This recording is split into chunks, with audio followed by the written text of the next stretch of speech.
Para mí que está bien vivo.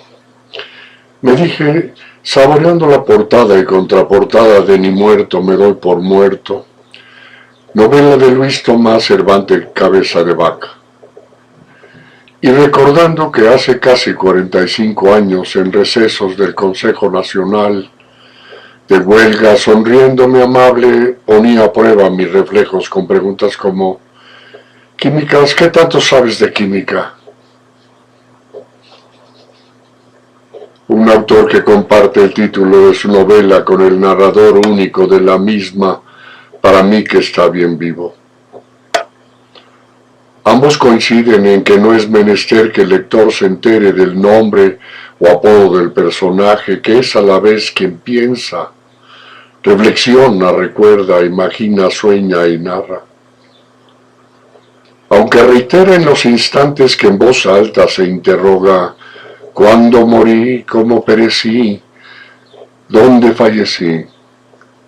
Pronto coloca en primer plano a sus dos entrañables amigos, el holograma y el profeta Disidor.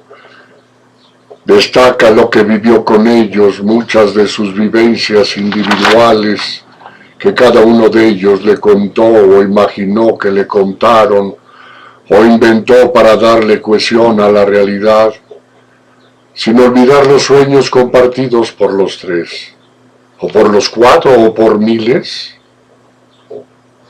Se conocieron refugiándose de la represión policíaca por andar manifestándose en las calles del DF a favor de los vietnamitas. Eran estudiantes en su primer año de estudios superiores. Uno de la Escuela Nacional de Agricultura en Chapingo, otro del Instituto Politécnico Nacional y el tercero de la UNAM. Horas más tarde coincidieron en que valía la pena arriesgar la vida por un ideal, por una mujer, por los hijos, por un amigo o por un ser humano en desgracia. Uno había nacido en un poblado de civilidad tal que durante las fiestas a los borrachos se les arrastraba para irlos estivando en montones de 6x4, señalando con un letrero clavado en cada estiba, para facilitar a los familiares la rápida localización e identificación. Otro vino al mundo en un pueblo arrugado, adoquinado, que ignora la línea recta. El más larguirucho de los tres nació, a decir del narrador, en una de las cunas de la guerra cristera.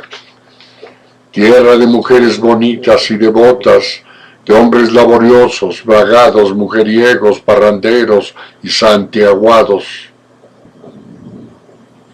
Tarde o temprano sabremos de sus diferencias y sus afinidades. Los tres con inquietudes sociales. El holograma militante de las juventudes comunistas. El profeta Disidor, ferviente católico y con poco tiempo conociendo las grillas, y yo, nos dice el narrador, sin malicia política, pero con rebeldía social desde mis años de preparatoria. En un tiempo inmundo al revés, el holograma sucumbe a los sortilegios y caprichos de dos ninfas, sin nombre y pies horripilantes, parapetadas en una cabaña juntito al socavón de una mina de cobre chileno. Con peculiar lenguaje de silvicultor, relata las muchas cosas que le pasaron al profeta Disidor después del tronido del empacho, y de que el río le lavara la cuacha que lo envijaba. Cosas trágicas le ocurrieron, puesto que lo torturaron atado a un árbol hinchahuevos, y también cosas maravillosas propias del trópico húmedo. Escuchen. Vivió gracias a los chaneques, esos pequeños y fantásticos duendecillos prietos y delgados, cubiertos de pelos negros y crespos, de ojillos verdes amarillentos y carentes de orejas. Nadie sabe por qué le tienen ojeriza a los forasteros. La cosa es que les divierte robarles las mochilas, y cuando estos las buscan, los chaneques desaparecen en las veredas. ¿Cómo, pues, fue que se acomidieron a salvar al profeta? Solo el lector curioso lo sabrá. Muchas páginas de por medio leemos que, después de muchos intentos y largas horas de espera en las afueras del Congreso de la Unión, el holograma y el profeta Disidor por fin lograron cazar a un diputado amigo que, como todos los demás, se aparentó gustoso de verlos y los invitó a comer. Me hubieran visto antes. Tenía una plaza vacante, pero ya la ocupé. No nos chingues, güey. Te estuvimos solicitando una entrevista, llamando por teléfono y nunca nos pelaste. Los voy a recomendar con el gobernador de mi estado, hombre. Es mi amigo y con una recomendación mía seguro que les da trabajo.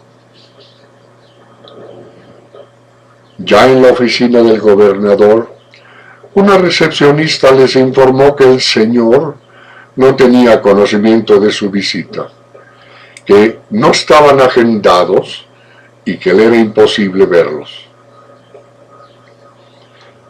Es por perlas como estas que algunos lectores dicen que Ni muerto me doy por muerto es una novela histórica con chispas de fantasía. Otros, que es una novela fantástica que emulsiona grumos históricos en un mar de fantasías. Ni muerto me doy por muerto es una afirmación que el narrador hace sobre sí y casi para sí mismo. Me da la impresión de que no puede evitar que sus reflexiones íntimas devengan narración para los demás. Solo hay, creo, una referencia expresa a lectores potenciales. Los previene tal vez tardíamente sobre su desconcertante eterno presente. Para quien está acostumbrado al sol, a dormir al rayo de luna oyendo los sonidos de la noche, para quien sabe distinguir entre el rugido del jaguar y el del mono aullador, y entre el de un lince y un puma, para quien identifica el canto de una tórtola y el silbido del águila, para quien disfruta de la tempestad y de los días serenos, de conocer a las gentes, sus pueblos, sus costumbres y su lengua, para quien le encanta convivir con sus camaradas, que goza de la música, las mujeres y los libros, de la buena comida y los buenos vinos y se apasiona cuando lucha por causas que considera justas y se enciende ante la injusticia, para quien ha vivido plenamente la vida en libertad, el corazón y la cara al viento, para el que gusta escanciar la vida a este espectáculo sobrenatural e incomprensible, es profundamente desquiciante. La novela no dejará indiferente a quien la lea. Quizá resulte molesta, quizá sulibelle, entusiasme, cause risa, provoque el llanto, pero nadie quedará intocado. Por supuesto que son de izquierda, tanto quien la escribió como quien la narra, sin importar que, políticamente hablando, el holograma y el profeta la traigan jurada contra los que son de centro izquierda, un cuarto de izquierda, tres cuartos de centro, un poco más al centro, del centro, canteados a la derecha, centro-centro, o centro-derecha o derecha-derecha.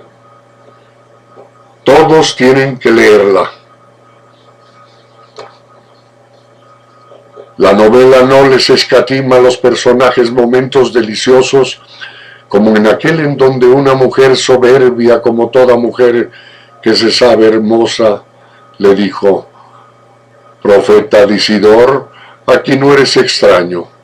Andarás sobre las aguas de un lago color Jamaica, pisarás sobre la historia y el futuro».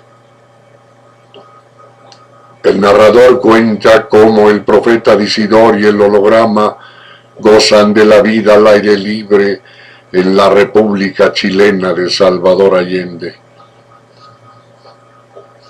En otro tono y con otra voz nos cuenta que los tres amigos, después de 20 y 30 años de conocerse, experimentan junto a millones de mexicanos sin partido la victoria en las votaciones presidenciales, y acusan, sin sorpresa, que del lado oscuro de la calle los políticos profesionales andan dejándose escamotear el triunfo.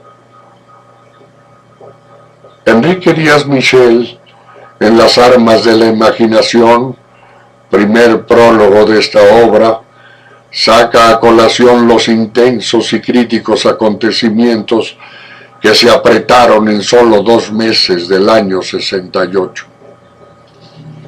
Los han contado muchos,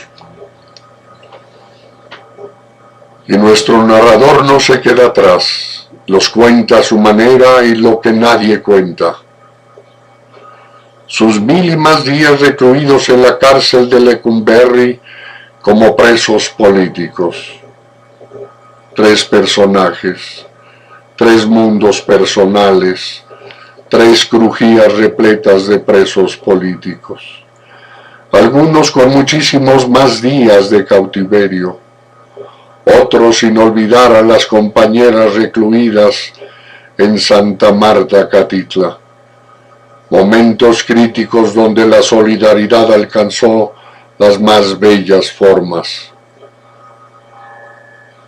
Las minuciosas torturas de oficiales militares y carcelarios con certificado de brutalidad Hijos 9000 y entrenados por los verdugos más capacitados y sanguinarios del mundo libre, infligieron a cientos de luchadores sociales. Son dolorosamente ejemplificadas con las realmente sufridas por el autor. El narrador y tal vez el autor mismo, sabiendo que los puentes diseñados por el profeta Disidor, ingeniero de la UNAM, habían ganado concursos, siguieron sus consejos para tender varios entre el México de los 40 del siglo pasado y los 2000. Puentes peatonales donde transitan los sin voz, bajo los cuales fluyen las puercas aguas del sistema, siempre broncas, siempre pantanosas, saliendo y entrando de madre, arrastran y revuelcan a los partidos políticos variopintos que pensaban que sabían nadar. Es momento de citar a Marcelino Perelló. Ni muerto me doy por muerto es un libro sincero. La frase completa la podemos disfrutar en La Revelación, el segundo prólogo donde, con sabia actitud de prologuista, Marcelino se abstiene de predisponer al lector. A mí, en cambio, como presentador del libro me corresponde predisponer a quien me escucha a adquirir un ejemplar. Me quedo con preguntas 1000 para el holograma, para el profeta Disidor y para el que aclara: solo cuento lo que me contaron, lo que vi, lo que viví y aprendí.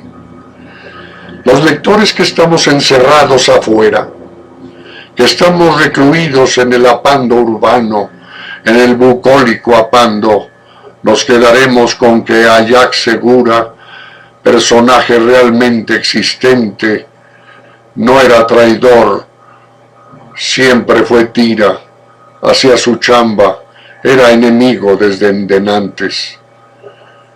con que Sócrates Iscariote tiene el apodo justo. Y nos quedaremos con la sensación de que cada región tiene un comerciante que es más fuerte y más rico que los demás. Y que en el poblado que mira al Golfo, el infaltable en pocos años llegó a ser lo que era habiendo empezado como varillero vendiendo en las banquetas agujas, hilos y listones. Se murmuraba que las gentes pasaron de llamarlo pinche árabe a llamarlo don Babilonio Chagra. ¿Fantasía o insolente realidad? Para concluir recurro al segundo año de la docena trágica que me gusta llamar alternancia gatopardesca.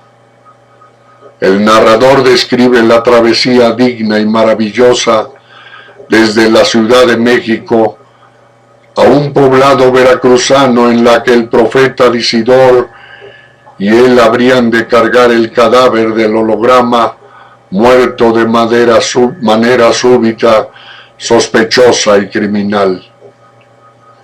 El funeral del holograma es de un realismo fantástico inolvidable. Hago mío el epitafio, estoy muy encabronado, que grabaron en el ataúd del holograma. Se me ocurre que fue en el 2011 cuando el narrador grabó, si no encontramos trabajo nos carga la chingada, en el grueso tablón con el que tapó la vasija de barro en la que habría de meter los huesos del profeta. Se adicionan los epitafios. Estoy muy encabronado porque si no encontramos trabajo nos carga la chingada, pero ni muerto me doy por muerto. El 2 de abril de 2013, la suma realizada por Luis Tomás Cervantes Cabeza de Vaca cristaliza y sublima en su novela toda.